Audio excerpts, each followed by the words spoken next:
Israel, la Tercera Guerra Mundial, el Armagedón y las profecías del fin del mundo. Mirad que nadie os engañe. Parte 8. Hoy es junio 15 del 2024.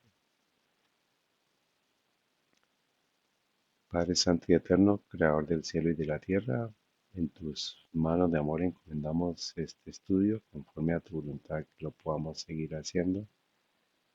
Ampáranos, líbranos de todo mal, de todo peligro, conforme a tu voluntad. Te damos gracias porque permitas que pueda llegar a muchas personas que puedan necesitar de esta información. Sabemos que la van a necesitar.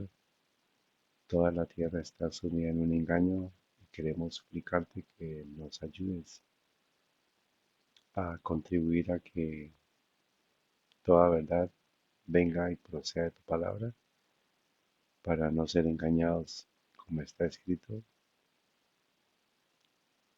Tu verdad nos hará libres y gracias porque tu palabra es verdad. En el nombre de Cristo Jesús y por la unción del Espíritu Santo. Amén.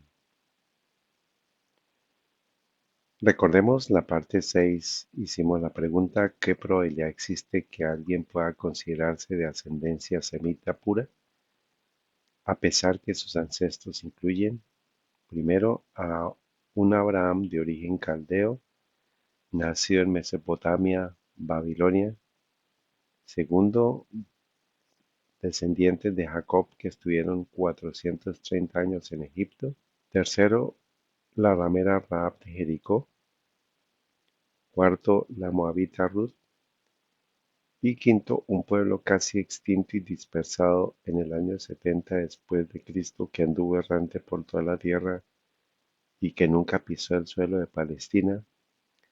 La probabilidad es muy baja. Ah, en la semana pasada estuvimos viendo tres libros, tres referencias históricas que nos ayudan a poder entender que la hipótesis, sobre la hipótesis que afirma que no se preservó la raza pura, y vamos a seguir estudiando otras referencias para poder definir y poder responder esta pregunta sobre si podría la genética y el ADN ayudarnos a seleccionar la hipótesis correcta.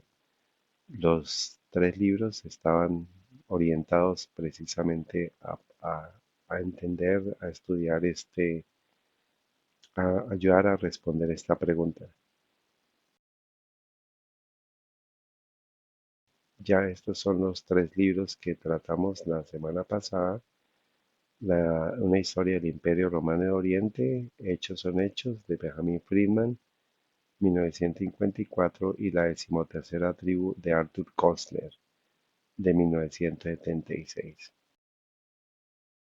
Y dentro de esos libros, el último que citamos, la decimotercera tribu, de Arthur Koestler, él llega a unas conclusiones muy importantes sobre la historia de los Casares, que son, dice, son los judíos Casares como el núcleo del gran asentamiento judío en Europa Oriental, los descendientes de este asentamiento, los que se quedaron donde estaban, los que emigraron a Estados Unidos y a otros países, y los que fueron a Israel, constituyen ahora la gran mayoría de los judíos del mundo. Entonces, vamos a seguir confirmando esta historia sobre los Casares, sobre cómo el emperador o el- el rey de los Caganes, el rey de los Casares, que se llamaba Cagán, y ellos son la base de todos los judíos de Europa Oriental.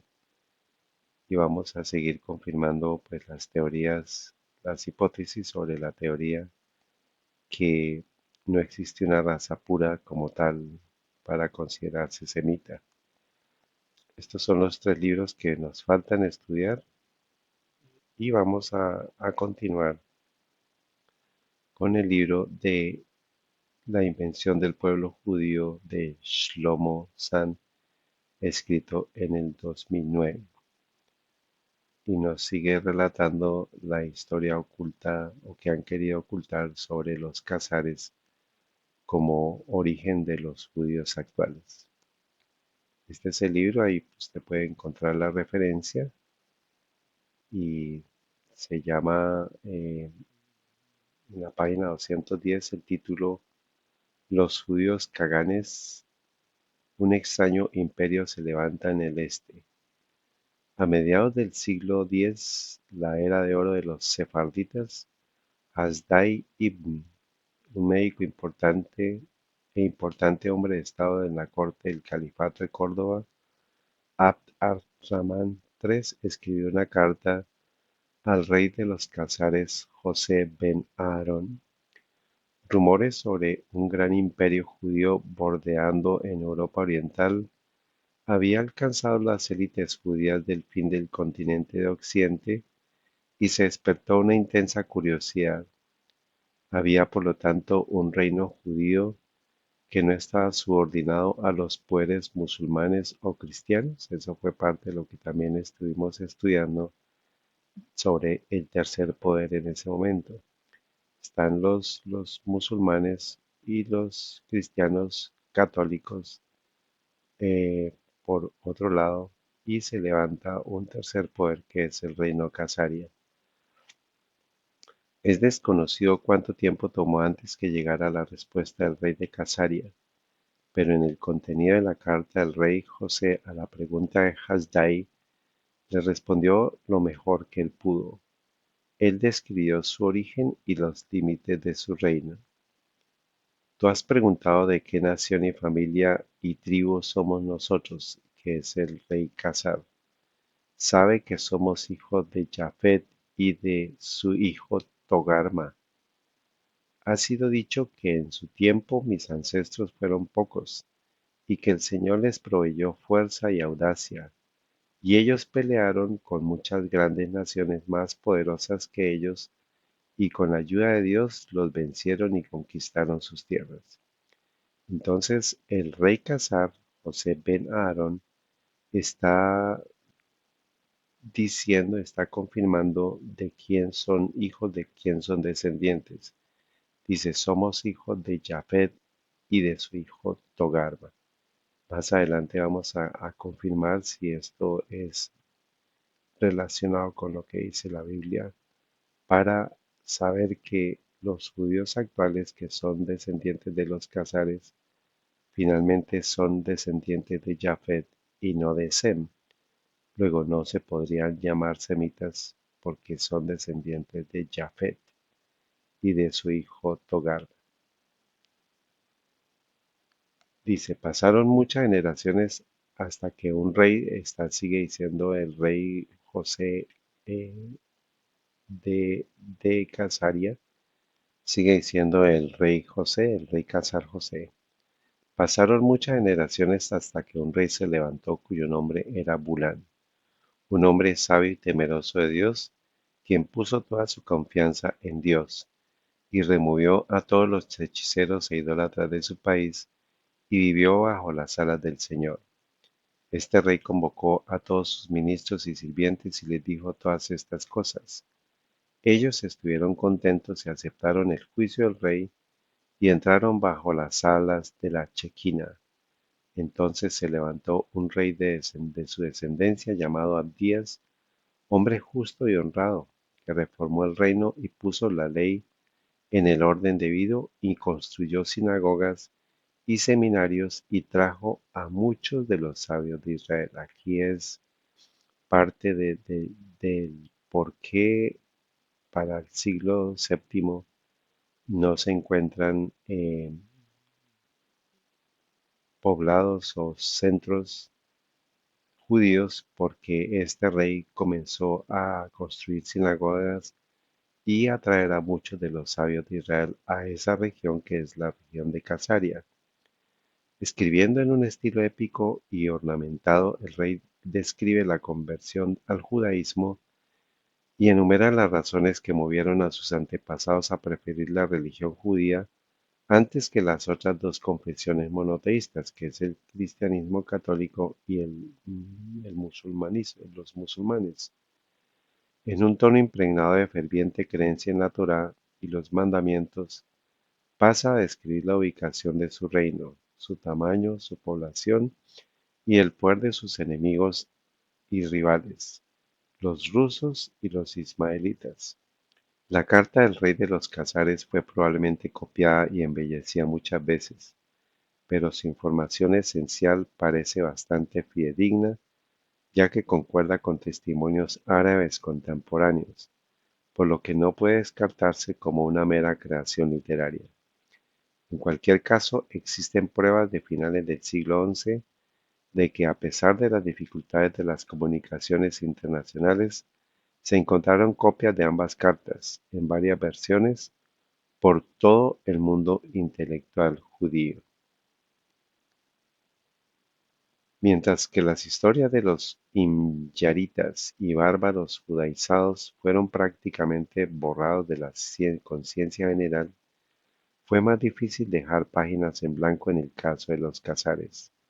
En primer lugar, el público secular moderno conocía el Kusari, el tratado teológico completado en 1140 por Yehuda Halevi, una figura muy respetada en la tradición judía y canónica en la cultura sionista, por su particular asociación con la Tierra Santa.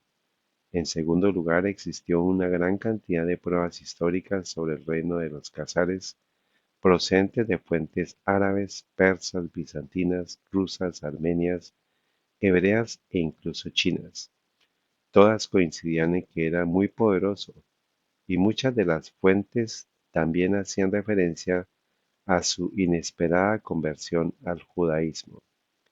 Aunque el reino medieval de los Casares existía en una lejana oscuridad y ningún teólogo dotado lo había alabado e inmortalizado como lo habían hecho los autores bíblicos en su tiempo y lugar, está, sin embargo, atestiguado por fuentes externas muchas más variadas y abundantes que las que existen sobre el reino de David y Salomón. La casaria judía era, por supuesto, inconmensurablemente más grande que cualquier reino histórico de la tierra de Judá. También era más poderoso que Imyar o el reino desértico de dicha alcaína. La historia de los Casares es fascinante, comenzando en el siglo IV a.C., cuando algunas tribus nómadas acompañaron a los hunos en su avance hacia el oeste. Continúa con el surgimiento de un gran imperio en las estepas a lo largo del río Volga y el norte del Cáucaso, y termina con la invasión mongola en el siglo XIII, que borró todo rastro de su extraordinario reino. Aquí vamos a resumir, dice el Kagán, este era el título de gobernante Casaria, mantuvo amplias relaciones con el Imperio bizantino. El futuro emperador Justiniano II, que había sido exiliado a Crimea, escapó a finales del siglo VII al reino de los Casares, donde se casó con una princesa Khazar. Fue rebautizada como Teodora y más tarde sería una poderosa emperatriz. Tampoco fue este el único vínculo matrimonial entre los reinos. En el siglo X el gobernante y escritor Constantino VII escribió que el emperador León III se alió por matrimonio con el Kagán de Casaria, aceptando a su hija como esposa para su hijo Constantino V, avergonzando al imperio bizantino y a sí mismo, porque de ese modo abandonó los preceptos de los antepasados y los trató con desdén. Avanzamos, sin embargo, no cabe duda que la lengua sagrada y la comunicación escrita en los casares era el hebreo. Los pocos documentos casares que se conservan así lo indican, y el escritor árabe Al-Nadim, que vivió en Bagdad en el siglo X, lo confirma. Dice él, en cuanto a los turcos y los casares, no tienen escritura propia, y los khazares escriben en hebreo. En Crimea se han encontrado inscripciones en una lengua no semítica escrita con caracteres hebreos. Entonces, para resaltar una lengua no semítica escrita en caracteres hebreos.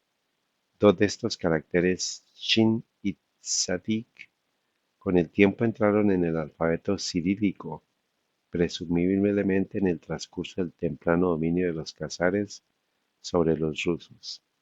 ¿Por qué el reino de los khazares no adoptó el griego o el árabe para el uso religioso y la comunicación de alto nivel? ¿Por qué los khazares se hicieron judíos cuando todos sus vecinos se convirtieron en masa al cristianismo o al islam? Y otra pregunta, ¿cuándo comenzó el asombroso proselitismo colectivo que finalmente terminó en el sionismo? Khazares y judaísmo, una larga relación de amor. Uno de los pocos testimonios que han sobrevivido de los propios khazares es el importante documento conocido por los eruditos como el documento de Cambridge. Su originalidad es menos discutida que la de la carta del rey José, a la cual ya hicimos referencia. Este manuscrito hebreo, escrito por un judío casario de la corte del rey José, se encontró en la famosa Kenizá del Cairo. Se publicó en 1902 y desde entonces se conserva en la biblioteca de la Universidad de Cambridge. Por eso se llama el documento de Cambridge. Y aquí está la referencia, Salomón Schneser, con un documento casal desconocido. Aquí está la referencia donde usted puede leer por si quiere más información, pero dice, se sabe poco sobre el autor y el destinatario, pero parece que fue escrito en el siglo X después de Cristo y podría ser otra respuesta a la petición de Hasdai. El texto está fragmentado y faltan muchas palabras, pero sigue siendo una rica fuente de información. Después de algunas líneas que faltan, la carta dice lo siguiente.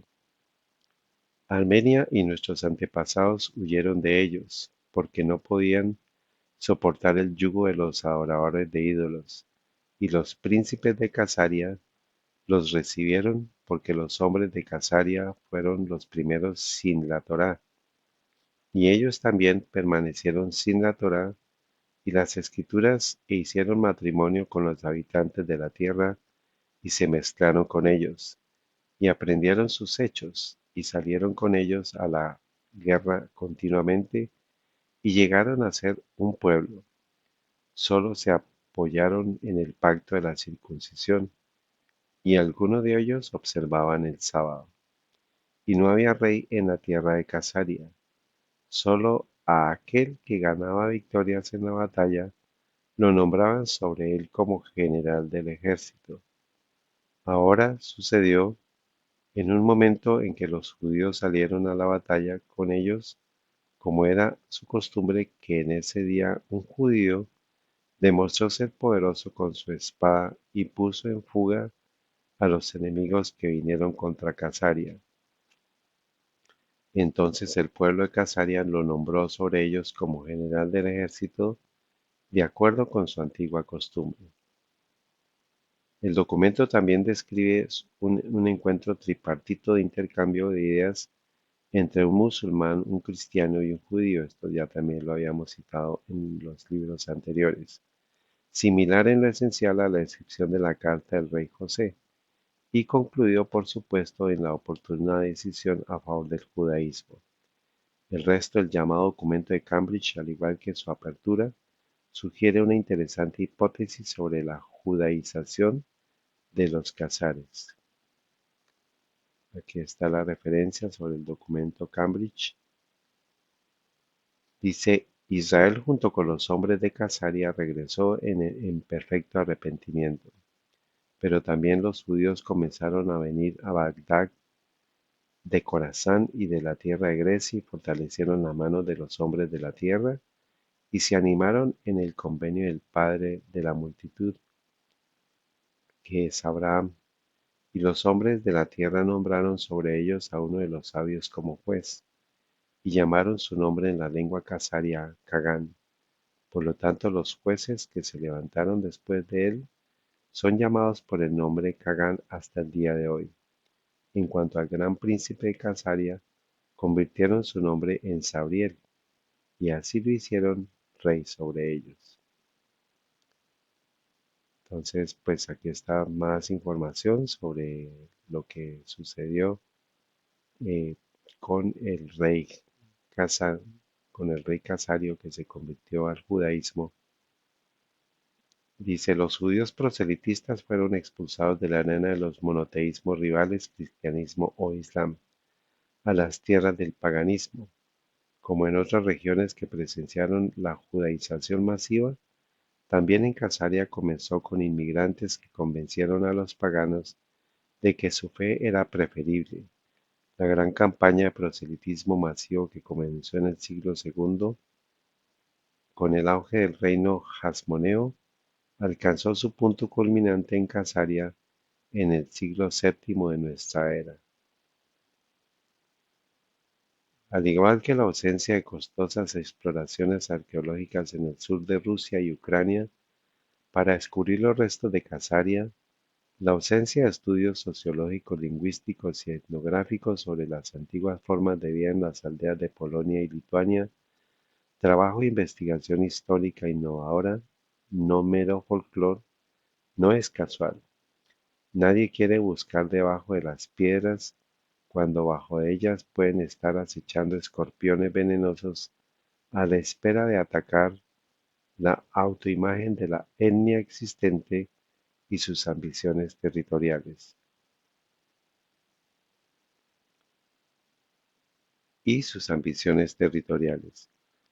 La escritura de la historia nacional no tiene como objetivo serio desvelar civilizaciones pasadas.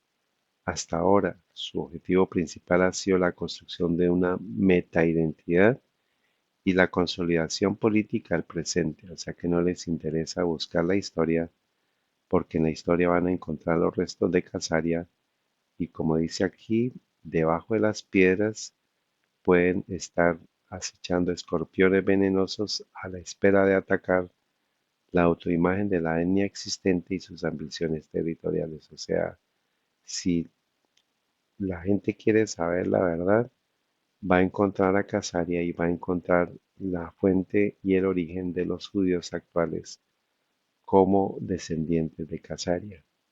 Eso no lo puede tolerar pues el sionismo porque se les desbarranca toda la estructura que han armado como reclamantes de la tierra de Israel. Sigue diciendo, la historia trata de libros, no de cosas. Podría argumentar un erudito patriótico que se haya pasado toda la vida interpretando textos religiosos, gubernamentales e ideológicos producidos en el pasado por una élite de papel. Esto es cierto en lo que respecta al estudio tradicional del pasado, pero la llegada de la historia antropológica empezó, lenta pero inexorablemente, a corroer las metahistorias sionistas simplistas, que hablan que todos los judíos son de origen semita, lo cual no es cierto. A veces parece que la mayoría de los estudiosos que se han especializado en la historia del pueblo de Israel aún no han oído hablar de esta nueva y extraña forma de historiografía, una exploración más profunda de las formas de vida y comunicación de las comunidades judías del pasado podría poner aún más al descubierto un pequeño y perverso hecho, que cuanto más nos alejamos de las normas religiosas y más centramos nuestra investigación en las diversas prácticas cotidianas, más descubrimos que nunca hubo un denominador común etnográfico secular entre los creyentes judíos de Asia, África y Europa. El judaísmo mundial siempre fue una gran cultura religiosa. Aunque compuesta por diversos elementos, no era una nación extraña y errante. Está el tiempo de Imyar, Berber y Casaria perdidos sin posibilidad de recuperación. No hay posibilidad de que una nueva historiografía invite a estos antiguos judíos, olvidados por sus descendientes, a reaparecer en la esfera legítima de la memoria pública.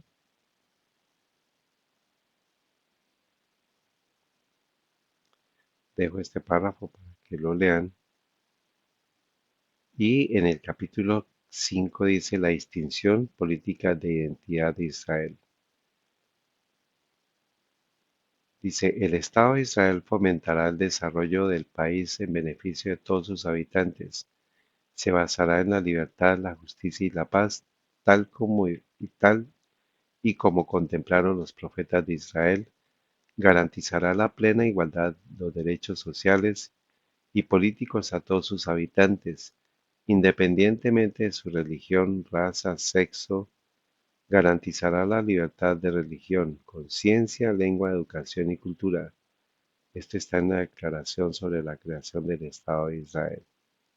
Antes de la gran secularización de Europa, los creyentes judíos se aferraban al axioma religioso que les sostenía en tiempos difíciles. Eran el pueblo elegido, la congregación sagrada de Dios, destinada a iluminar a las naciones. En realidad sabían que como grupos minoritarios que existían a la sombra de otras religiones, estaban subordinados a las potencias más fuertes.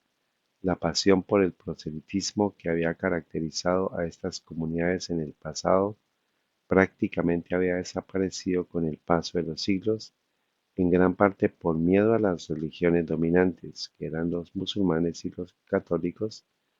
A lo largo de los siglos, gruesas capas de desconfianza y miedo a propagar su fe rellenaron la autoidentificación de los creyentes y reforzaron el aislamiento comunitario que acabó convirtiéndose en su seña de identidad, o sea, los guetos, el encerramiento entre ellos mismos.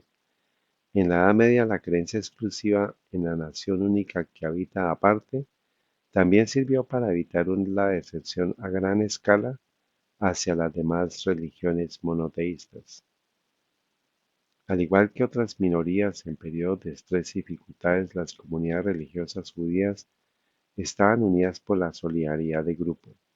En tiempos de paz, las élites rabínicas intercambiaron información sobre preceptos y normas religiosas y sobre diversos aspectos de sus ritos y ceremonias. A pesar de las grandes diferencias entre Marrakech y Kiev, Sanaa y Londres, diferencias no solo en la esfera secular, sino incluso en las prácticas religiosas, siempre hubo un núcleo común de apego rabínico a la ley talmúdica, un concepto compartido de la liberación del exilio y una profunda devoción religiosa a la ciudad santa de Jerusalén, de donde provendría la salvación. A pesar de las especiales dificultades que experimentaron los judíos en algunos países, Francia, los Países Bajos, Gran Bretaña, Alemania, la mayoría de ellos se convirtieron en israelitas, es decir, en franceses, holandeses, británicos o alemanes de fe mosaica. Se convirtieron en entusiastas partidarios de los nuevos estados. Algunos incluso subrayaron su identidad nacional y se enorgullecieron de ella, con razón, ya que fueron de los primeros en hablar las lenguas nacionales y consolidar las culturas nacionales, en gran parte debido a su concentración en las ciudades. Así estuvieron entre los primeros británicos, franceses y alemanes. No sería exagerado decir que el poeta Heinrich Heine fue alemán antes de que el abuelo Adolfo Hitler lo fuera, si es que alguna vez lo fue. Durante la Primera Guerra Mundial, que fue testigo del apogeo del nacionalismo de masas en Europa, se lanzaron a defender estas nuevas patrias y probablemente también mataron, sin reparos notables, a soldados judíos que luchaban al otro lado de la línea de frente, los reformistas judíos alemanes, los socialistas judíos franceses y los liberales judíos británicos. Casi todos se ofrecieron voluntarios para defender su recién descubierta propiedad colectiva, el Estado nacional y su territorio. Por extraño que parezca, los sionistas también se involucraron en la cultura de guerra que se centraba en las fronteras nacionales de Europa. a pesar de su creencia en una entidad nacional separada. En aquella época aún eran demasiado débiles para ofrecer una identidad alternativa que pudiera desactivar el espíritu de lucha surgido de los variados apegos nacionalistas de sus partidarios y activistas. De hecho, desde 1897, año del primer Congreso sionista, hasta el final de la Primera Guerra Mundial, el sionismo fue un movimiento débil e insignificante en las comunidades judías del mundo, y a menudo se dio a las demandas nacionales de los gentiles. En Alemania en 1914 los sionistas representaban menos del 2% de los alemanes de origen judío y en Francia incluso menos. La idea sionista nació en la segunda mitad del siglo XIX en Europa central y oriental, en las tierras situadas entre Viena y Odesa.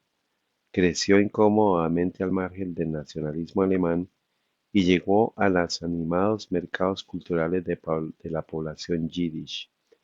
De hecho, a pesar de su marginalidad, el sionismo formó parte de la última oleada de despertar nacionalista en Europa y coincidió con el auge de otras ideologías formadoras en el continente.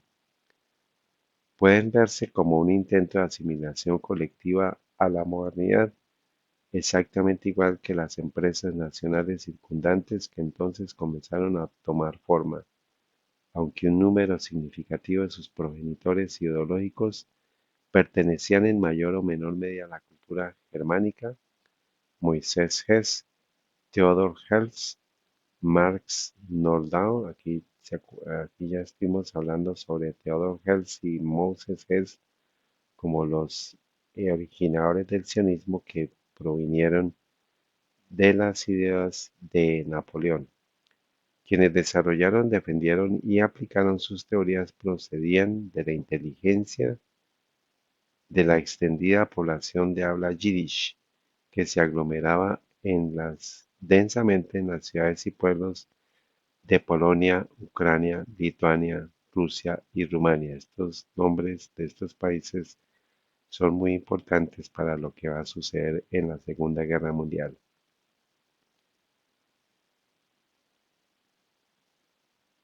Aparte de la represión y de las restricciones tradicionales en el régimen zarista y el reino rumano en la década de 1880, una oleada de pogromos populares con rasgos nacionalistas emergentes conmocionó a millones de judíos y aceleró su migración masiva hacia el oeste. Entre 1880 y 1914, unos 2,5 millones de judíos de habla yiddish transitaron por Alemania hacia países receptivos de Occidente. Algunos de ellos acabaron en las costas seguras del continente americano. Menos del 3% de ellos optaron por emigrar a la Palestina gobernada por los otomanos y pocos de ellos se quedaron allí. Uno de los subproductos de este gran desplazamiento de población fue que exacerbó indirectamente la tradicional hostilidad que latía a fuego lento bajo la superficie en Alemania, escenario del tránsito. Recordemos esto, Alemania fue un escenario de tránsito de muchos judíos. Este odio feroz, en gran parte aún inexplicable, se traduciría en uno de los actos de genocidio más horrendos del siglo XX que tiene que ver con el holocausto judío, pero de eso también vamos a hablar más adelante. En el proceso demostró que no existe una correlación directa entre el progreso tecnológico o el refinamiento cultural y la moralidad. El concepto de nación como entidad étnica era defendido con distinta intensidad por todos los diferentes campos sionistas, razón por la cual la nueva ciencia biológica cautivó a tantos. La idea de la herencia ayudó a justificar la reivindicación de Palestina, esa antigua Judea que los sionistas dejaron de ver como un centro sagrado del que vendría la liberación y que mediante un audaz cambio paradigmático renovaron como la patria nacional destinada a todos los judíos del mundo. El mito histórico requería la ideología científica apropiada, ya que si los judíos de los tiempos modernos no eran descendientes directos de los primeros exiliados, ¿cómo iban a legitimar su asentamiento en Tierra Santa, que era la patria exclusiva de Israel? La promesa divina no habría bastado a los súbditos laicos del nacionalismo, que se habían rebelado contra la tradición pasiva que dejaba la conducción de la historia en manos del Todopoderoso. Si la justicia no se encontraba en la metafísica religiosa, había que encontrarla, aunque solo fuera parcialmente en la biología. Nathan Birnbaum, quizás el primer intelectual sionista, fue el que acuñó el término sionismo en 1890. Aquí está diciendo que se necesitaba un mito histórico sobre que ellos eran los descendientes directos de los primeros exiliados para que hubiera un reclamo legítimo del asentamiento en la Tierra Santa. Y eso es la base de todo el sionismo. Dice este autor, no se puede explicar la particular distinción mental y emocional de un pueblo si no es por medio de los estudios naturales. La raza lo es todo, dijo nuestro gran compatriota Lord Beaconsfield. La distinción del pueblo se deriva de la distinción de la raza. La variedad de razas explica la gran diversidad de naciones. Es debido a las diferencias entre las razas que el alemán o el eslavo piensan de forma diferente al judío, pero resulta que no existe una raza como judía como tal, sino es una religión. Es esta diferencia lo que explica por qué el alemán creó el cantar de los Nibelungos y el judío la Biblia, lo cual no es cierto porque eh, la creación del judío o lo que el judío cree no está basado en la Biblia, sino en el Talmud. En opinión de Birnbaum, ni la lengua ni la cultura, sino solo la biología, podía explicar el surgimiento de las naciones. De otro modo, no era posible explicar la existencia de la nación judía, cuya progenie estaba inmersa en diversas culturas nacionales y hablaba diferentes lenguas. Las tribus y las naciones existían porque la naturaleza, dice este autor, ha producido y sigue produciendo diversas razas de hombres, del mismo modo que crea diferentes estaciones y climas. Cuando Houston Stewart Chamberlain publicó su famoso libro racista The Foundations of la fundación, las fundaciones del siglo XIX en 1899, Birnbaum lo vio con comprensión, rechazando únicamente la errónea posición antisemita del pensador británico. Los judíos no eran una raza bastarda, como argumentaba Chamberlain. En realidad habían preservado su linaje casándose solo entre ellos y eran además parte integrante de la raza blanca. Aunque el papel de Birnbaum en el auge del movimiento sionista no fue insignificante, no es necesario detenerse demasiado en él al trazar la evolución de la idea nacionalista judía. Aunque acuñó el término sionista, no fue uno de los principales pensadores del nuevo nacionalismo y finalmente abandonó el movimiento y se hizo ortodoxo. Theodor Herzl, el verdadero fundador del movimiento sionista, estaba menos seguro y no podía decir si los judíos surgieron de una fuente homogénea. Sus escritos incluyen algunos comentarios que reflejan una perspectiva claramente etnocéntrica y otros que la contradicen. El tema raza aparece varias veces en el Estado judío, pero se utiliza a la manera de la época como otra palabra para pueblo, sin connotaciones biológicas.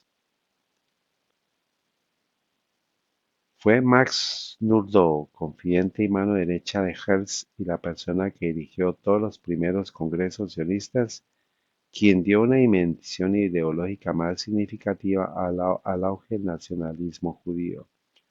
Este talentoso periodista y ensayista era más conocido que Herzl en el ámbito intelectual de la Europa del fin del siglo.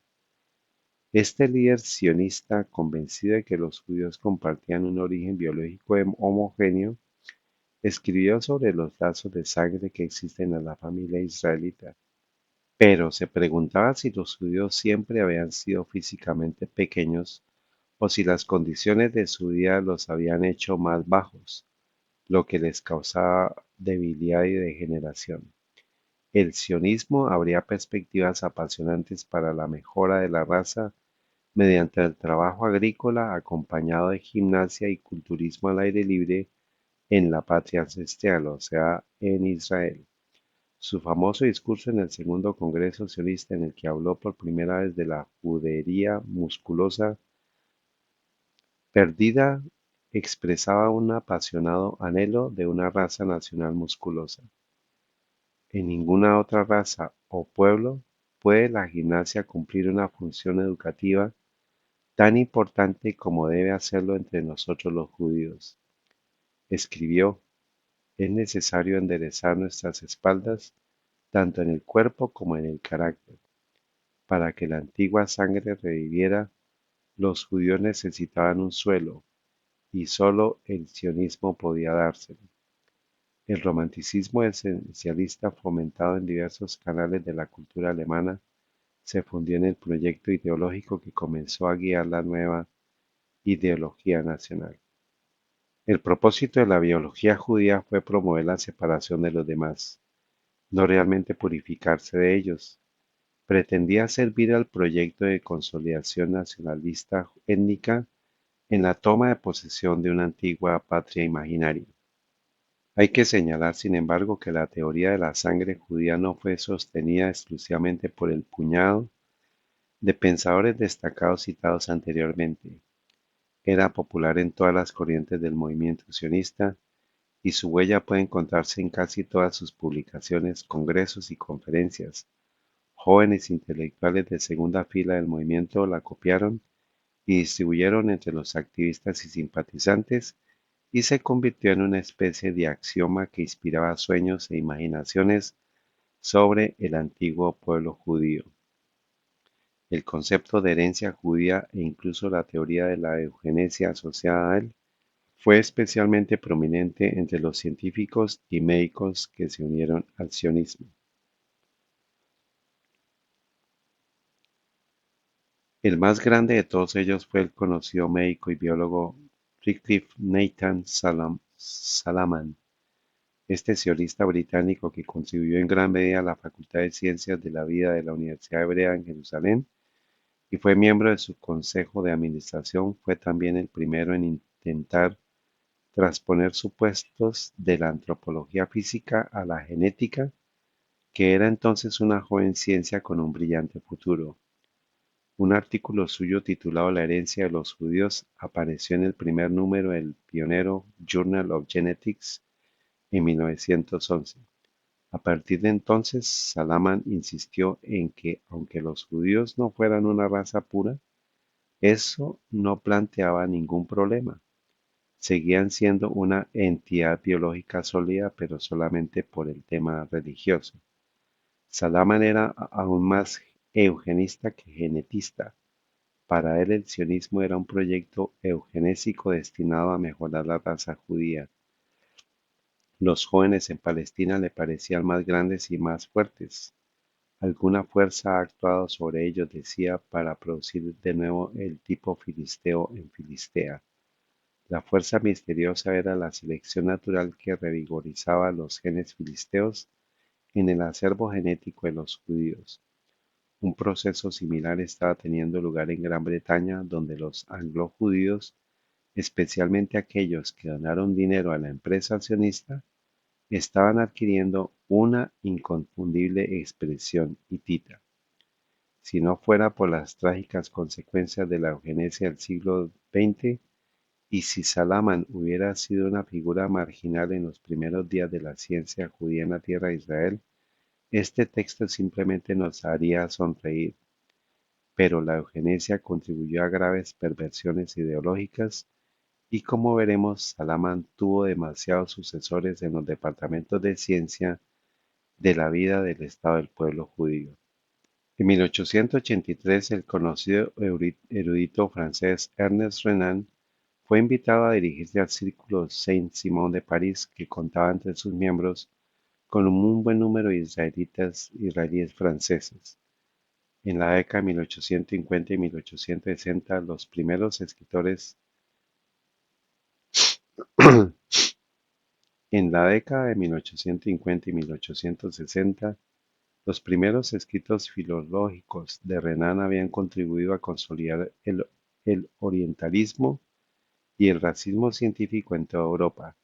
Su clasificación de las lenguas arias y semíticas, aderezada con una buena dosis de prejuicios, animó a racistas de todo tipo.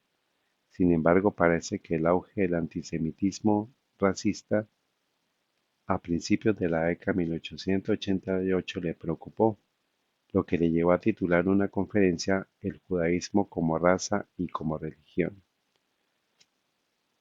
Dice aquí como conclusión de lo que dice este autor francés, en conclusión, repetía Renan, no existe una raza judía, ni una apariencia judía típica. A lo sumo, el autoaislamiento, el matrimonio endógeno y los largos periodos en los guetos habían producido ciertos tipos de judíos.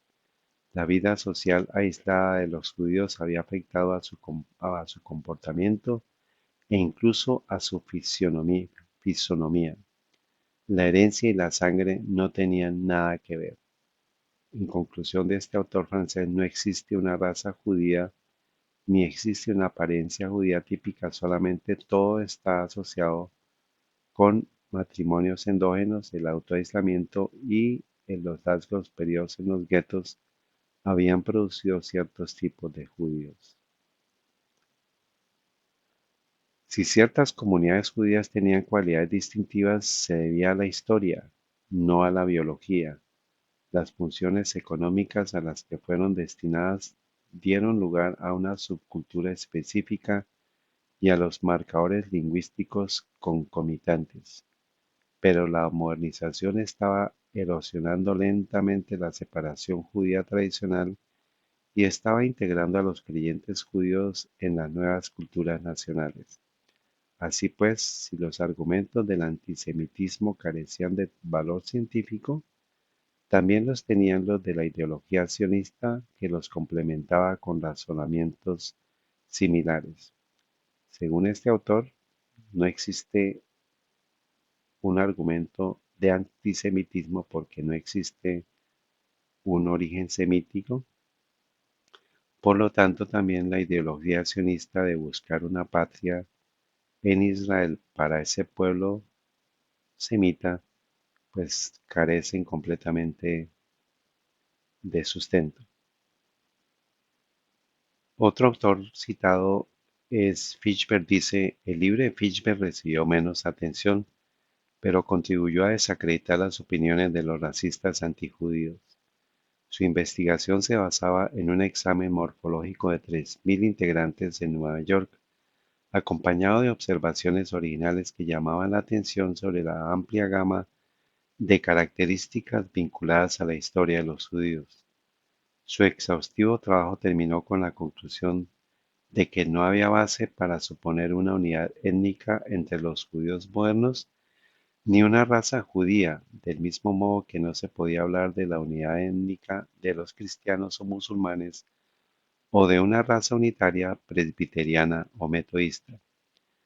O sea que según este autor y según la conclusión lógica que todos tenemos que llegar, no por el hecho de creer en el judaísmo me hace a mí de raza judía o de raza judeana, así como lo que dice, del mismo modo que no se podía hablar de la unidad étnica de los cristianos o musulmanes o de una raza unitaria presbiteriana o metodista por creer que es metodista o por creer en la religión presbiteriana, yo me convierto en una raza presbiteriana o metodista. Igual sucede con los judíos. Entonces, pues, este libro pues tiene que ver mucho con ese tema de la invención de un pueblo judío basado en mentiras, en engaños del sionismo para hacer el conglomerado de pueblo que finalmente terminó en Israel. Vamos a continuar en el siguiente libro, Los judíos de Casaria, escrito por Kevin Alan Brooks en el año 2010. En la página de cubierta de este libro dice: Los judíos de Casaria es en esencia un compendio de información reunida de cada fuente disponible. Brooks debería ser elogiado porque ha tomado el problema de ensamblar tanta información extraída de tantas fuentes diferentes. Él ha provisto una obra de referencia útil. Shofar, un periódico de estudios judíos interdisciplinarios. Evidencias arqueológicas. Las citadas monedas de Moisés del año 837 al 838 representan la mejor prueba arqueológica del judaísmo khazar, ya que su mensaje judío es inequívoco. De acuerdo a Kovalev, estas monedas debieron haber sido emitidas por la orden del rey judío Bulán después de su toma de los poderes seculares del Kaganato. Piedras de tumbas encontradas en la península de Crimea exhibieron símbolos judíos como las menorás de 7 brazos, que son estas, shofares, la vara de Aarón y los lulabs, en un lado y símbolos de tribus turcas al otro lado. Tumbas judías cazares fueron encontradas en estratos de Kerch. Las tumbas con tangas parecen revelar los ancestros cazares de estos judíos. Piedras como estas fueron reportadas que se hallaron en las proximidades de la península de Tamán. Sigue diciendo este autor: grabados que asemejan la estrella de David fueron encontrados en reliquias circulares cazares y espejos de bronce de los campos de tumbas cazares y de Charquel en el Saltop superior. Sin embargo, antes de haber sido hechas por judíos, parecen ser discos solares chamánicos. Recordemos que esto lo vimos en una estatua de eh, de un conquistador ruso que eh, simboliza la destrucción de los cazares por parte de los rusos, y el cazar que está debajo del caballo, eso lo vimos la semana pasada, tiene un disco solar que representa aparentemente una estrella de David, pero son eh, discos solares chamánicos de origen khazar, no tiene nada que ver con la estrella de David.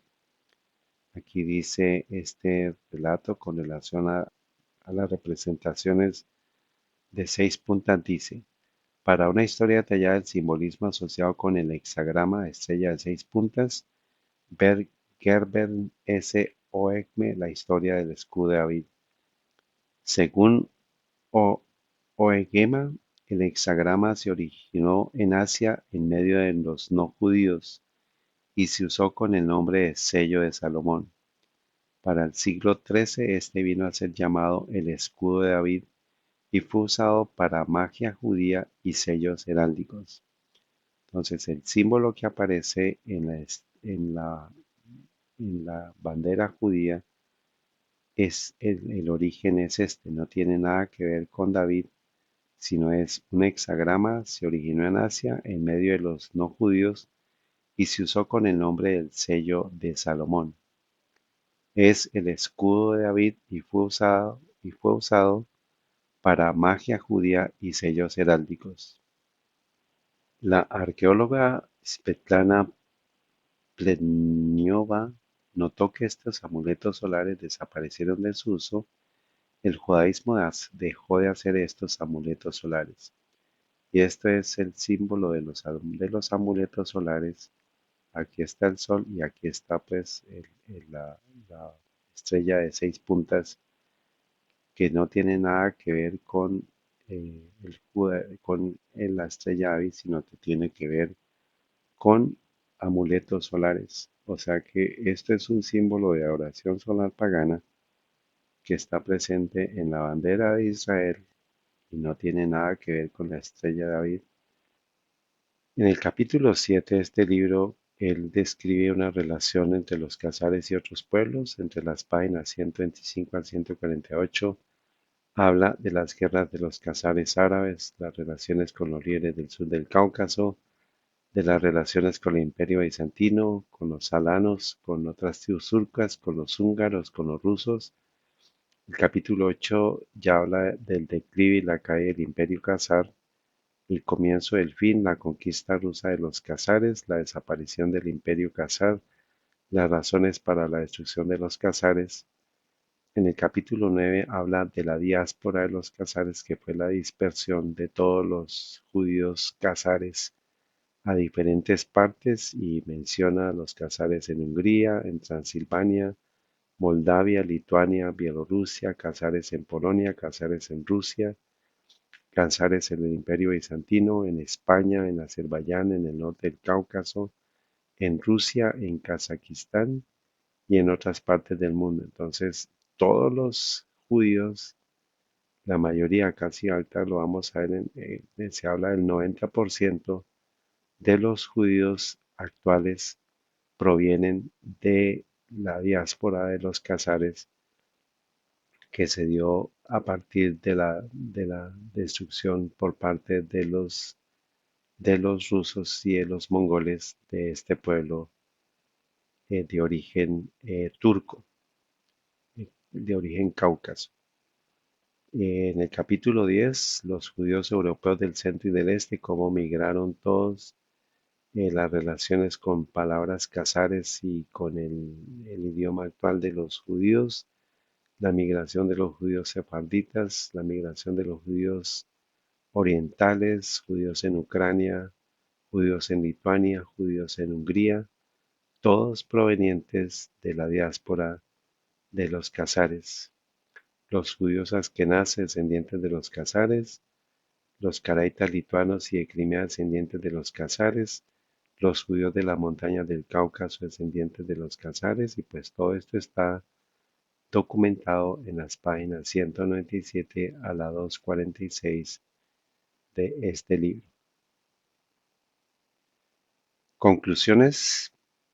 Después que los casares se convirtieron al judaísmo, su identidad se transformó del turco al judío. Las leyes judías requieren que los convertidos sean parte de toda la comunidad judía y sean considerados hijos de Abraham. El convertido, dicho por los académicos del Talmud, llega a ser un niño recién nacido, y todos los parientes que ella tenían antes de la conversión ya no son considerados más sus parientes. Las oraciones y festividades judías también enfatizan una conexión con la tierra antigua de Israel y no con Casaria, como Jacob Agnus escribió. Cuando los grupos no judíos aceptaron la fe judía, ellos también abrazaron el mito de la descendencia hebrea. Incluso los casares que se convirtieron al judaísmo a la luz de la historia se consideraron a sí mismos de alguna forma como la semilla y la sangre del Islam antiguo. Ellos pertenecieron como mínimo en parte a la tribu de Simeón o a la mitad de la tribu de Manasés. De hecho, la religión judía reconoce solo tres estratos tribales oficiales: Israel, Cohen y Leví. De aquí que, a pesar que los Cohen y los levitas son provistos con los apelativos a Cohen y a Leví, para adherirse a sus nombres hebreos, no es probable que los descendientes de los casares se adhirieran a una designación tribal especial como Aakusari a sus nombres. De esta forma, la integración aparente de los casares a las comunidades eslávicas de habla judía en la Europa del Este, y más tarde a las de habla yiddish, fue facilitada por la religión judía. Y llegamos al último libro sobre el ADN. Finalmente, si el ADN nos puede ayudar a determinar si existe un pueblo semita, que es ya la última confirmación, la última evidencia que podemos obtener. Y este libro se llama Ciencia del ADN, la línea de sangre judía, escrito por Tex Mars, 2013. Dice lo siguiente. Este es el libro, La ciencia del ADN y las líneas de sangre judías. Dice la decimotercera tribu de Arthur Koestler. Arthur Koestler, un bien conocido escritor judío, realmente golpeó la cabeza de los judíos en 1976 cuando publicó lo que se convirtió en un libro sensacional sobre los cázares y los judíos. Su libro, La decimotercera tribu, apareció en hebreo e inglés, pero a pesar que llegó a estar en la lista de los mejores vendidos del New York Times, las librerías judías lo desaparecieron. ¿Cuál sería la razón? Vamos a estudiarlo. Cuando usted lee el libro puede entender por qué la nación judía tuvo miedo de la investigación explosiva de Kostler, en un registro exhaustivo de la historia casaria, y en este Kostler muestra cómo la historia relata sobre los judíos. Kostler escribió: la gran mayoría de los sobrevivientes judíos del mundo son de Europa Oriental y así quizás principalmente de origen khazar. Siendo así, significaría que sus ancestros no vinieron del Jordán sino del Volga, no de Canaán sino del Cáucaso, que se creía una vez ser la cuna de la raza aria, y que genéticamente estos, refiriéndose a los judíos, están más cercanamente relacionados con las tribus de los Hunus, Uigur y Magyar que con la simiente de Abraham, Isaac y Jacob. Si esto se convierte en el caso, el término antisemita, pues semitas son los descendientes de Sem, llegaría a estar carente de todo significado, basado en la incomprensión compartida de ambos, los asesinos y las víctimas. La historia del imperio casario, como está emergiendo lentamente del pasado, comienza a ser el engaño más cruel que la historia haya jamás perpetrado. Esto lo vimos en el libro de Arthur Koestler, que lo está citando este autor. Sigue diciendo, la decimotercera tribu de Arthur Koestler es de hecho la historia de los judíos antes que fueran judíos cuando ellos eran casares. Y él anota que la evidencia acumulada es que la contribución casaria a la formación genética del judaísmo del mundo moderno es substancial, si no dominante, una confirmación hecha por la ciencia moderna del ADN. Aquí ya nos entramos al terreno de lo que está confirmando la ciencia moderna usando el ADN de si existe una raza judía descendiente de los semitas.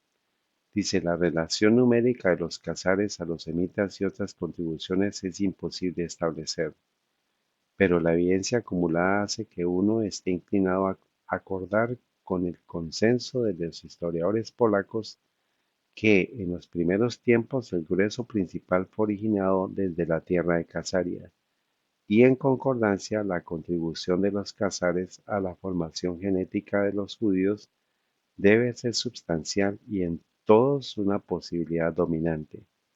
El sitio DNA Consultant, el cual es un sitio profesional de Internet para profesionales e investigadores de la ciencia del ADN, recientemente le dieron a Kostler al fin, aunque tardíamente, el complemento en un artículo titulado La hipótesis casaria o los orígenes de los judíos europeos vindicada.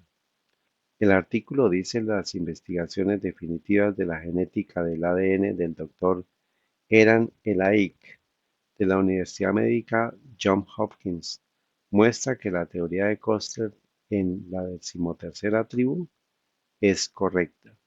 Entonces, vamos a mirar que este libro, escrito en el 2013, está citando un estudio publicado en el sitio DNA Consultants, que es un lugar especialista en la parte de genética, de un doctor, el doctor Eran Elaik, de lo que escribió Arthur Koestler en 1976 es lo correcto. Dice, este es el artículo, usted lo puede encontrar en esta dirección electrónica. Él es el señor Koestler. Esta es la página DNA Consultants, el hogar de las pruebas de huellas del DNA. Y Está escrito en marzo 22 de 2013, vindicada la hipótesis casaria de los orígenes europeos de los judíos. Nuevo estudio genético muestra que la hipótesis de la tierra del Rin es falsa y que después de todo la teoría de la decimotercera tribu es correcta.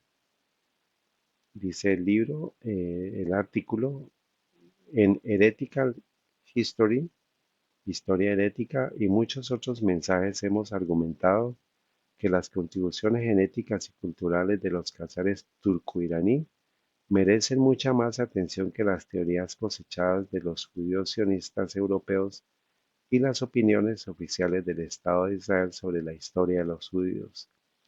Un nuevo estudio de Eram Elaik titulado El enlace perdido del ancestro europeo judío, contrastando las hipótesis de Rhineland, o sea, la tierra del Rin, y la de Casaria. Está escrito en Biolo- Genoma Biológico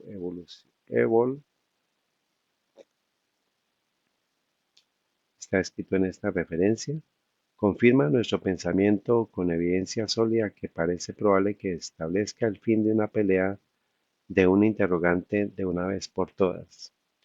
De acuerdo a Science Daily del 16 de enero del 2013, a pesar de ser uno de los grupos más analizados genéticamente, el origen de los judíos europeos ha permanecido oscuro, pero el nuevo estudio pone a prueba los informes contradictorios de los ancestros judíos.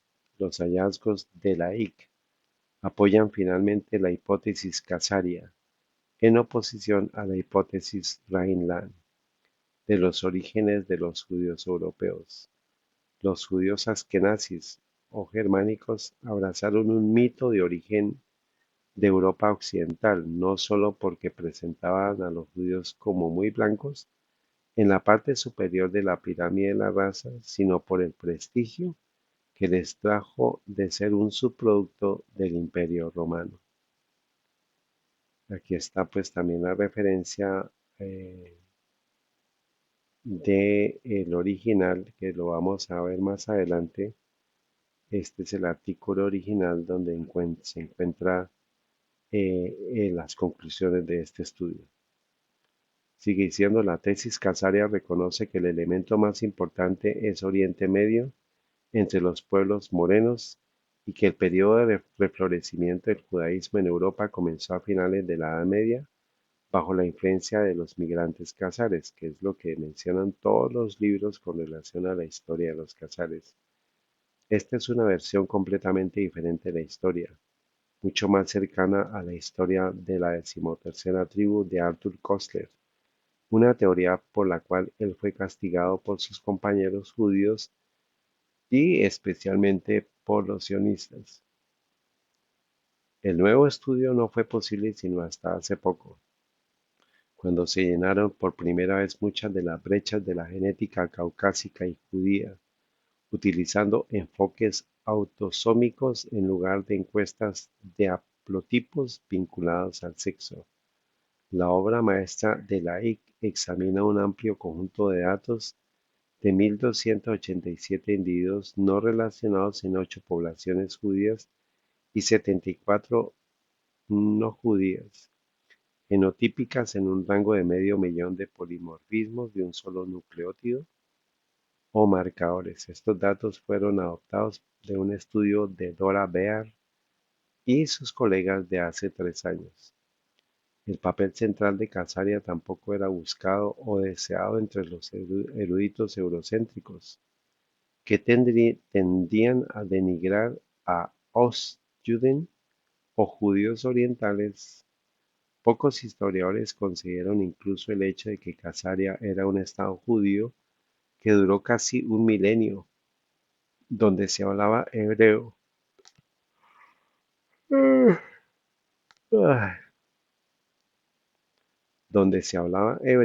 prefiriendo pensar en él como una especie de cuento de viajeros o una tierra de ficción religiosa.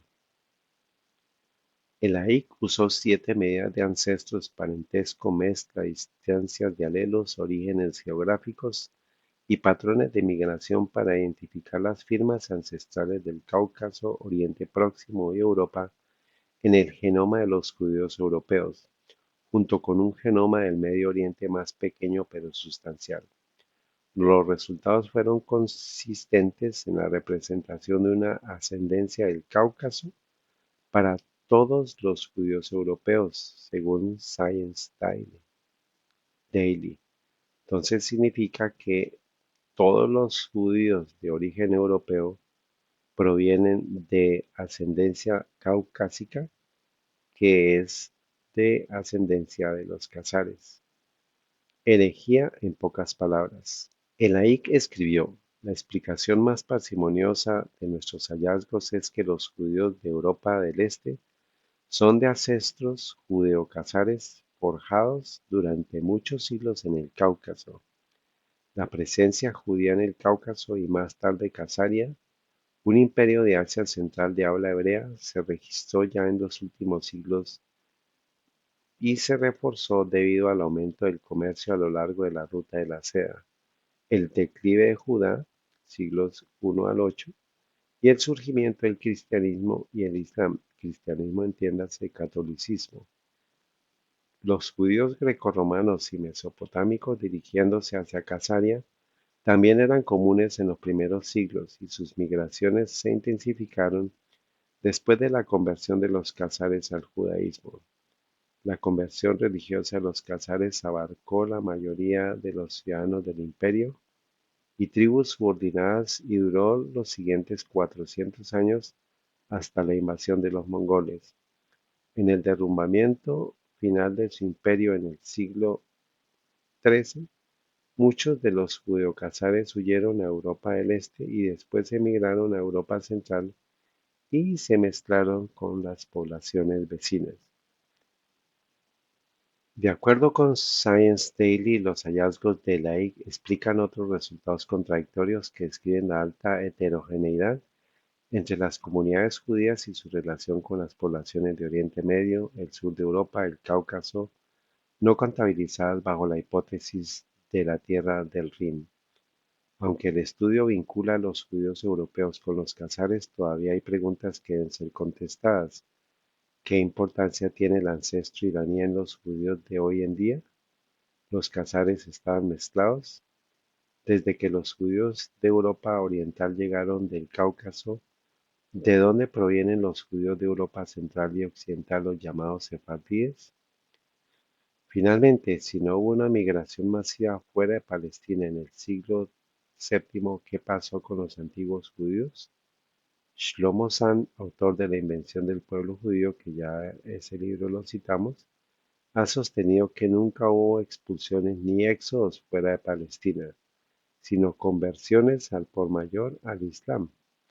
Así los verdaderos herederos de Judá son los habitantes persistentes que todavía ocupan Jerusalén y la Tierra Santa, es decir, los palestinos. Es irónico, por decirlo menos, que estos antiguos judíos sean desposeídos por un poder colonial nacionalista con raíces no más profundas que la Europa del siglo XIX, que ejerce una fuerza mayor basada en nociones erróneas de genética e historia. Y aquí está, pues, aparece el artículo en la página de Science Daily, enero 16 del 2013. Usted puede encontrar aquí la referencia. Dice, esta es la Universidad de Oxford, o sea, es un estudio bastante sólido. Un nuevo estudio arroja luz sobre el origen de la población judía europea. Entonces, esto lo publican en enero 16 del 2013. Dice, resumen, a pesar de ser uno de los grupos más analizados genéticamente, el origen de los judíos europeos ha permanecido en la oscuridad. Sin embargo, un nuevo estudio publicado el 17 de enero en la revista Genoma, Biología y Evolución por el doctor Eram Elaik, un genetista en la Escuela Johns Hopkins de Salud Pública, argumenta que el genoma judío europeo es un mosaico de ancestros del Cáucaso, europeo y semítico, poniendo a descansar anteriormente informes contradictorios de ancestros judíos. Los hallazgos de Laic apoyan firmemente la hipótesis casaria en oposición a la hipótesis de la tierra del Rin, de los orígenes de judíos europeos. Esto podría tener un gran impacto en las formas en que los científicos estudian los trastornos genéticos dentro de la población. Y en esta página aparece ya el documento original. Usted lo puede encontrar acá, eh, que dice lo siguiente. Este está ya con fecha de diciembre 14 del 2012. Acordémonos que las anteriores publicaciones fueron del 2013, pero este es el original del texto y está dado por la Academia de Oxford. Dice, el eslabón perdido de los ancestros de los judíos europeos contrastando la hipótesis de la tierra del Rin y la hipótesis casaria. Introducción: los judíos contemporáneos de Europa del Este constituyen el mayor agregado etnorreligioso de las comunidades judías modernas y representan aproximadamente el 90% de los más de 13 millones de judíos de todo el mundo. Recordemos esto que es muy importante. Los judíos contemporáneos de Europa del Este constituyen el mayor agregado etnorreligioso de las comunidades judías modernas y representan aproximadamente el 90% de los más de 13 millones de judíos de todo el mundo. Esto es que el 90% de los 13 millones de judíos pues son de origen khazar, y eso es lo que el estudio menciona. Entonces dice aquí, uno de los mayores retos para cualquier hipótesis es explicar la presencia masiva de judíos en Europa del Este, estimada en 8 millones de personas a principios del siglo XX. Investigamos la estructura genética de los judíos europeos aplicando una amplia gama de análisis, incluyendo 3 pruebas de población, componentes principales, origen biogeográfico, mezcla, identidad por descendencia, distancia de los alelos compartidos y análisis uniparientales. Y comprobamos su veracidad a la luz de las dos hipótesis dominantes que describen una ascendencia exclusiva de Oriente Medio o una ascendencia mixta Oriente Medio, Cáucaso, Europa, para explicar la ascendencia de los judíos de Europa del Este. Entonces, está la opción que sean de Oriente Medio, o sea que son pues, de raza supuestamente semita, o de una ascendencia mixta Oriente Medio, Cáucaso, Europa. Y dice, la hipótesis del Rin, o sea, la que es de Oriente Medio, considera que los judíos europeos modernos descienden de los judeanos, un conjunto de tribus israelitas cananeas de origen semítico. Y menciona, ahorita vamos a ver las figuras 1 y 2, nota complementaria S1, material complementario en línea, y se proponen dos oleadas migratorias masivas. La primera se produjo durante los 200 años siguientes a la conquista musulmana de Palestina y consistió en judíos devotos que abandonaron la Palestina musulmana para dirigirse a Europa. La segunda oleada se produjo a principios del siglo XV con un grupo de 50.000 judíos alemanes que emigraron hacia el este y marcaron el comienzo de una aparente era de hiperboom durante medio milenio. La hipótesis de la tierra del Rin predice una ascendencia de Oriente Medio en los judíos europeos y una gran similitud genética entre los judíos europeos. Y pues aquí menciona la tierra de Casaria como origen de los judíos judaizados de Casaria, eh, provenientes de las diferentes corrientes. En la figura 2, una línea de tiempo ilustrada de los acontecimientos históricos relevantes. Las líneas horizontales discontinuas, o sea, estas líneas,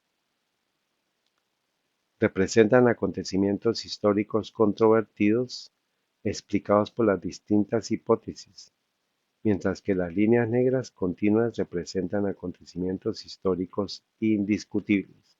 Las líneas punteadas, como dice aquí, son acontecimientos históricos controvertidos, mientras que las líneas sólidas pues, son acontecimientos históricos indiscutibles.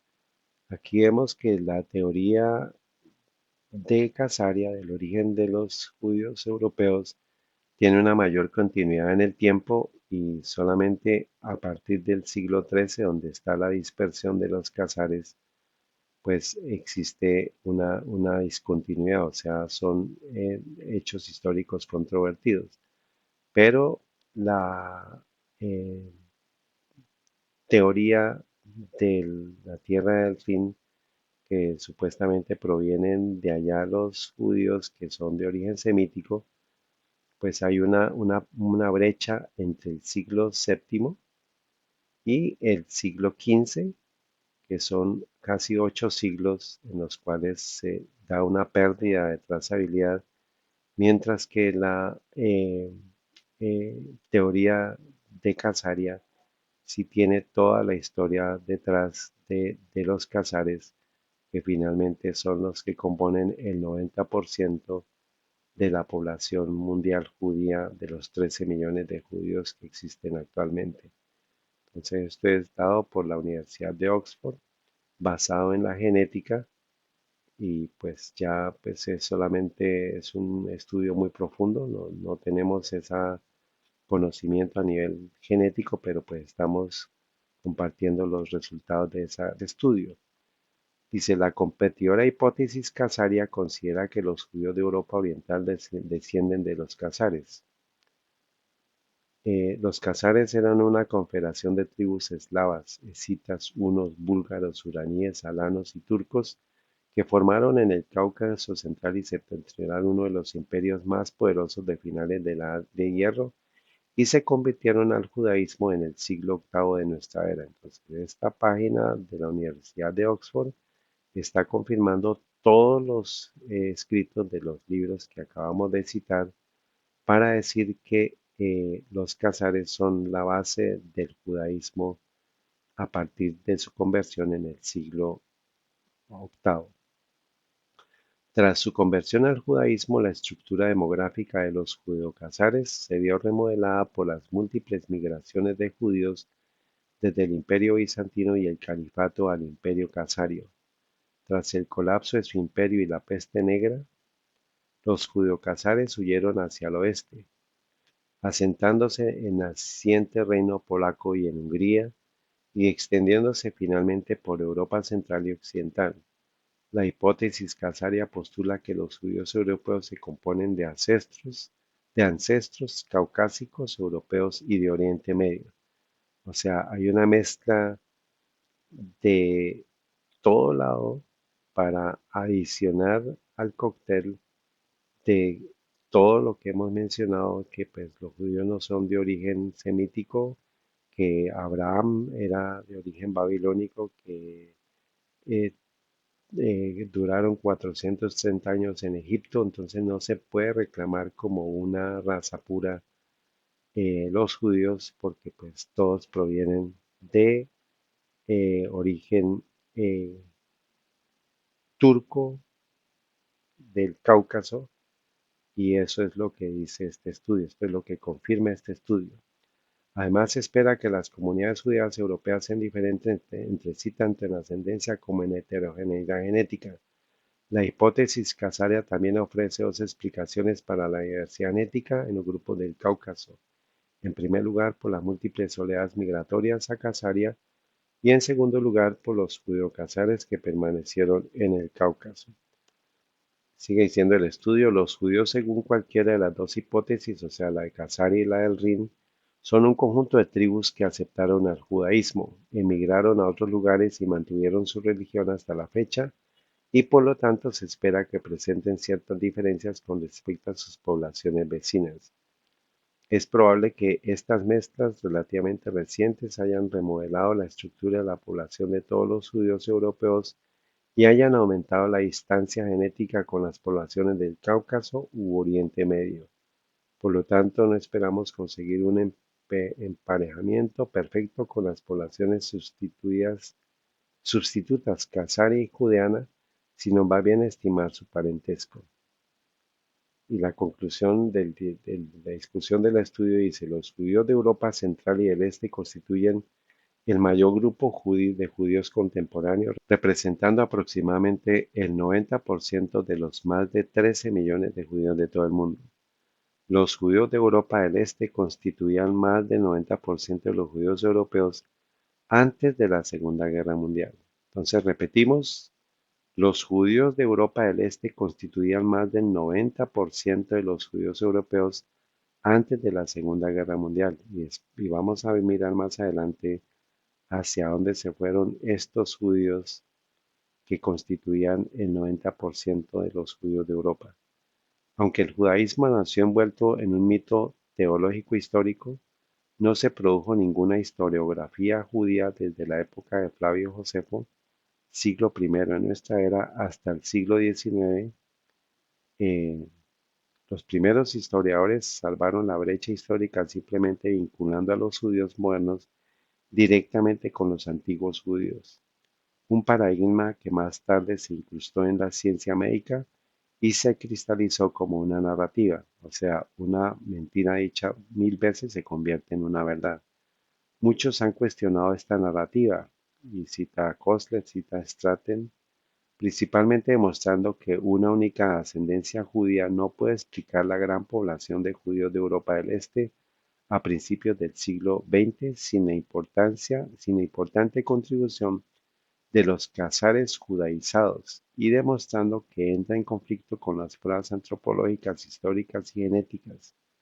Es decir, que todos los estudios históricos, antropológicos y genéticos, si no consideran a los casares, no están haciendo una tarea adecuada y están acomodando todo para hacer creer que los judíos son de origen semítico, y la historia y la genética pues están refutando esa teoría.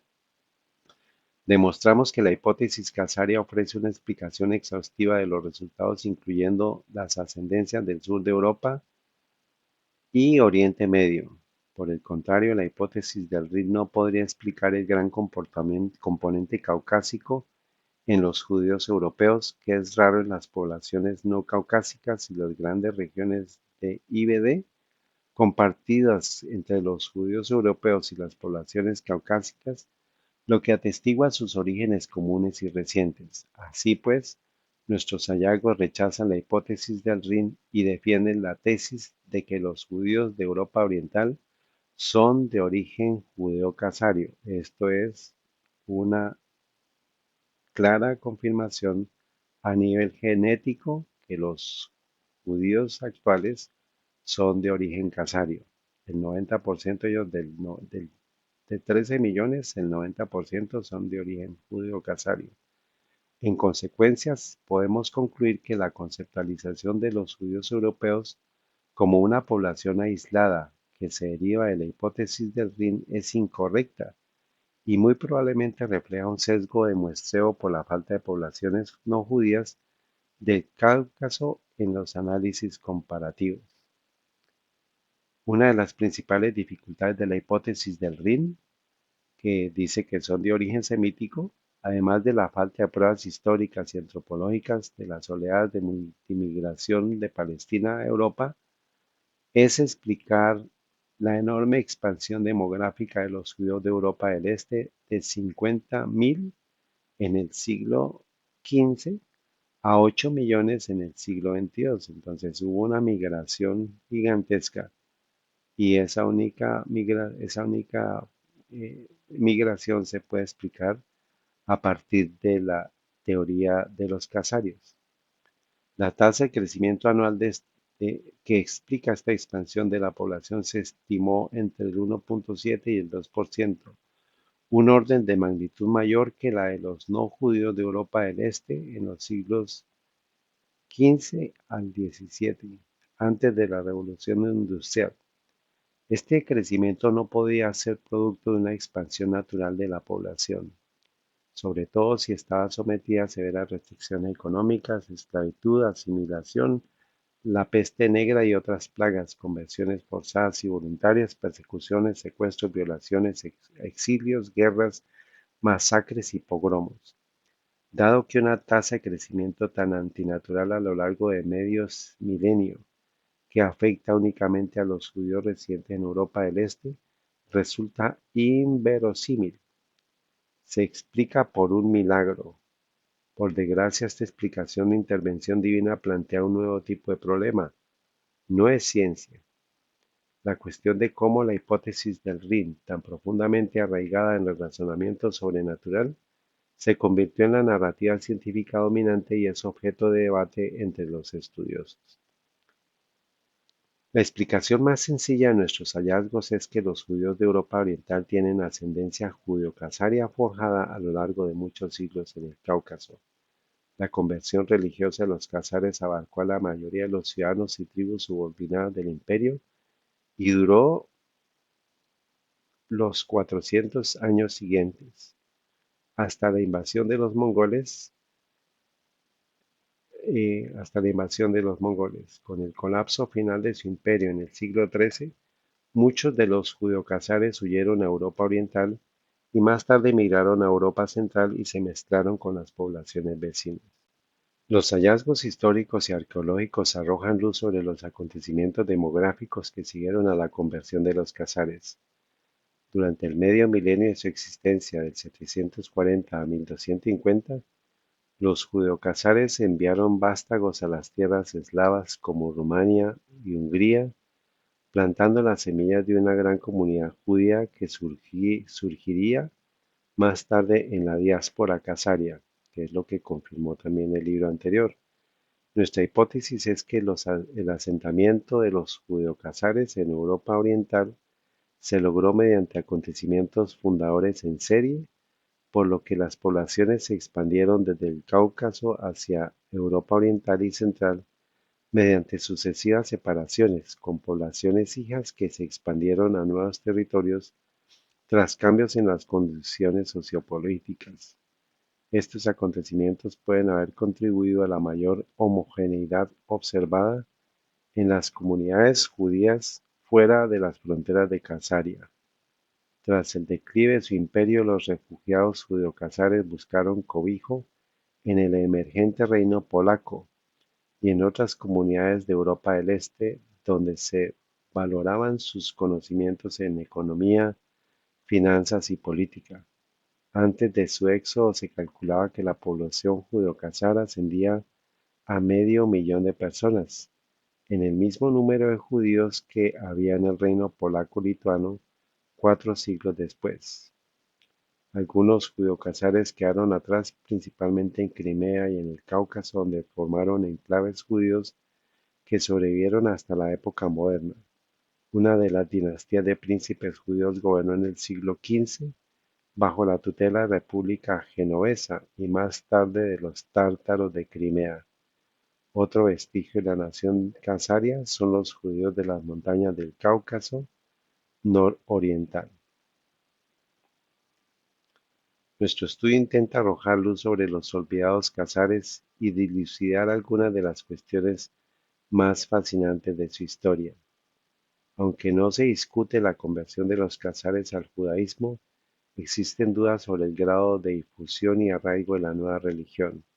A pesar del tamaño limitado de la muestra de judíos europeos, representan a miembros de los principales países con judíos residenciales, es decir, Polonia y Alemania, y muestran tendencias muy similares. Nuestros hallazgos apoyan una migración a gran escala desde el centro-sur de Europa y Mesopotamia a Casaria, que remodeló la estructura genética de los casares y otras poblaciones del Cáucaso central y superior. Nuestros hallazgos también apoyan una conversión a gran escala seguida de la mezcla de los recién llegados con los casares judíos. Otra cuestión intrigante se refiere a los orígenes de los casares, que se especula que son turcos, tártaros o mongoles. Como era de esperar por su origen común, las poblaciones del Cáucaso muestran una gran similitud genética con los iraníes y los turcos, con una leve ascendencia de Asia Oriental. Sin embargo, hallamos una débil contribución turca patrilineal en comparación con las contribuciones caucásicas y de Europa Oriental. Así pues, nuestros hallazgos apoyan la identificación de los turcos como antepasado de los casares, pero no necesariamente como antepasados predominantes, es decir, hay una mezcla incluso mayor. Dada su posición geográfica, es probable que el acervo genético de los casares también se viera influido por poblaciones de Europa del Este que no están representadas en nuestro conjunto de datos. Las conclusiones de los últimos estudios sobre el genoma completo, según los cuales los judíos europeos tenían un único origen en Oriente Medio, son incompletas, ya que ninguno de los estudios puso a prueba la hipótesis casaria en la medida en que se ha hecho aquí. Por último, nuestros hallazgos confirman tanto los relatos orales como la literatura judaica canónica que describe la conversión de los casares al judaísmo.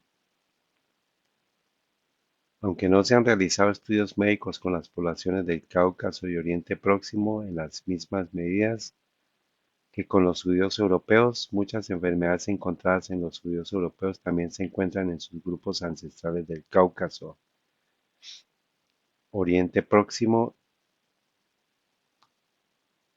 y el sur de Europa. Y ahí pues cada una de las desviaciones del genoma, lo que atestigua su complejo origen múltiple. Entonces no se puede, hay del Cáucaso, hay de Oriente Próximo, hay del sur de Europa. O sea, es una mezcla que no es fácil de determinar que sea de origen semítico puro.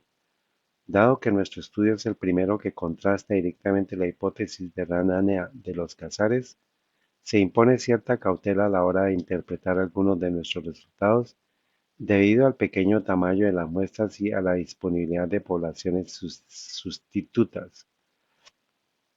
Independiente de estas limitaciones, nuestros resultados fueron sólidos en diversos tipos de análisis y esperamos que ofrezcan nuevas perspectivas para los estudios genéticos de enfermedades médicos y antropológicos.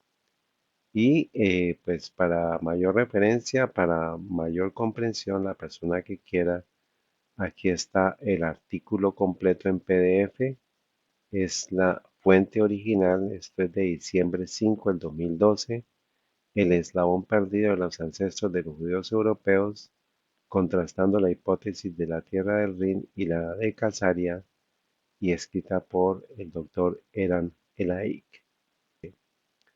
Entonces, recordemos la parte 7 que nos dice el autor de la decimotercera tribu, que es confirmada por este estudio de la Universidad de Oxford. Arthur Koestler escribe esto en 1976. El estudio de la Universidad de Oxford que lo confirma sobre que no existe el queda sin sentido el término antisemita porque pues está la historia del Imperio Khazar. A medida que emerge lentamente el pasado, comienza a parecerse al más cruel engaño de la historia que jamás se haya perpetrado, y este es el plan macabro jesuita para la invención de un pueblo judío, que más adelante vamos a ver también que es la secuencia que estamos estudiando. Y también lo que escribió Hechos son Hechos de Benjamin Freeman. La palabra antisemitismo es otra palabra la cual debería ser eliminada de la lengua inglesa porque todo el tema antisemitismo de políticas supuestamente antisemitas proviene del sionismo para ocultar la verdadera historia del origen de los judíos que provienen del Imperio Khazar. Entonces, este estudio del 2013 confirma lo que dijo Kostler hace 37 años, y el que primero comenzó a hablar de esto fue Benjamin Friedman en el 2000, en el 1954. Luego ya hace 59 años se estaba hablando de esto, que fue eh, pues la base para todo lo que estamos estudiando, pues que efectivamente no existe la palabra antisemitismo, carece de todo sentido, y por eso pues la genética está dándole la razón a la historia sobre el origen de los judíos actuales, que es de origen khazar. Y pues dice este autor, Benjamin Freeman dice, no puede legítimamente señalar a un solo ancestro que alguna vez haya puesto un pie en el suelo de Palestina en la era de la historia bíblica. Las investigaciones también revelaron que los así llamados o autodenominados judíos en Europa Oriental nunca fueron semitas, si no son semitas ahora, ni pueden ser considerados como semitas en ningún momento futuro por ningún tramo de la imaginación. La investigación exhaustiva rechaza irrevocablemente como una invención fantástica la creencia generalmente aceptada por los cristianos de que los así llamados o autodenominados judíos en Europa Oriental son el legendario pueblo escogido, tan difundido oralmente por el clero cristiano desde sus púlpitos.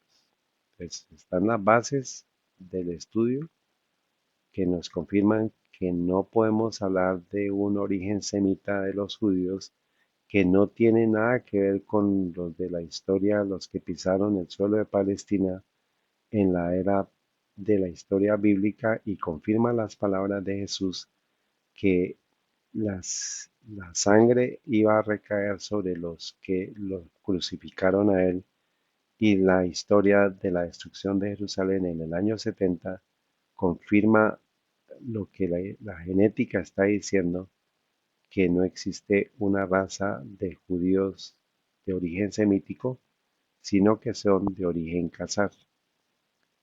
Entonces vamos a hacer un pequeño resumen de los libros estudiados. Hechos son hechos de Benjamin Friedman. Estas tres palabras, el griego Judaius, el latín Judeus o el inglés Judean, fueron usadas para identificar los miembros de una población nativa aborigen del área geográfica conocida como Judea en el tiempo de Jesús. Durante la vida de él, no hubo una forma de adoración religiosa practicada en Judea como judaísmo, el cual pellizque un nombre incluso remotamente parecido al nombre de la subdivisión política del Imperio Romano, como por ejemplo judaísmo, de Judea. Ningún culto o secta existía con tal nombre.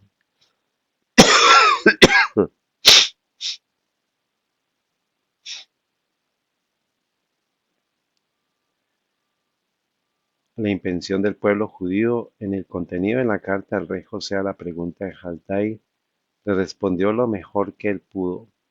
Él describió su origen y los límites de su reino. Tú has preguntado de qué nación y familia y tribu somos nosotros. Sabe que somos hijos de Jafet y de su hijo Togarma. Los judíos de Casaria.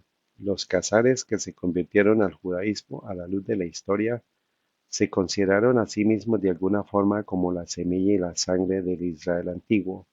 Ellos pertenecieron como mínimo en parte a la tribu de Simeón o a la mitad de la tribu de Manasés. La decimotercera tribu, el judaísmo del mundo es de origen khazar turco más que semítico. La evidencia de la antropología coincide con la historia en la reputación de la creencia popular en una raza judía descendiente de la tribu bíblica. También de la decimotercera tribu, el término antisemítico quedaría carente de significado. La historia del imperio khazar, el más cruel engaño que la historia haya perpetrado. Y esto pues es el plan macabro jesuita para la invención del pueblo judío, que lo vamos a seguir estudiando.